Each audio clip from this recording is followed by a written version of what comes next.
Eh di ito na, nagkita na kami ulit, break na sila. Sabi ko, baka pagkakataon. Pero nung una Ito na ba yung sa, no? Yung sa polo? Yung ba yun? Yung parang ball. Oh, yun ball. yun, pare. May times na parang, mandami niya ng parang ano, pinagtanggol mo siya. Shh! Huwag niyong guloy niya si Bianca, ha?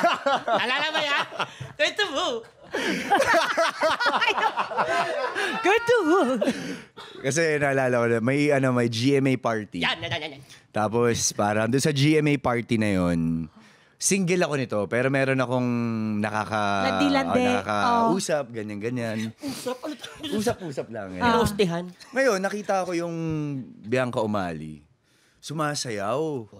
Kasi ano na eh, tapos na yung show, tapos party-party na, di ba?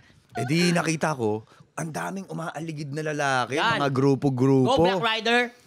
So ako naman, parang di ko alam kung ano nararamdaman ko ng time. Pero definitely, hindi ko siya nakikita na parang liligawan. Walang ganon. Shucks, chance ko na to. Oh, wala. Hindi yan. So ang ginawa ko, pumuesto ako dun sa nakikita ko si Bianca habang kausap ko yung kasama ko ng gabi Yung na yun. side, side piece. Wow, side piece. Habang kinakausap ko siya, nakabantay lang ako the whole time. Ang Kung sweet sino naman. lumalapit, lalapitan ko, pipigilan ko.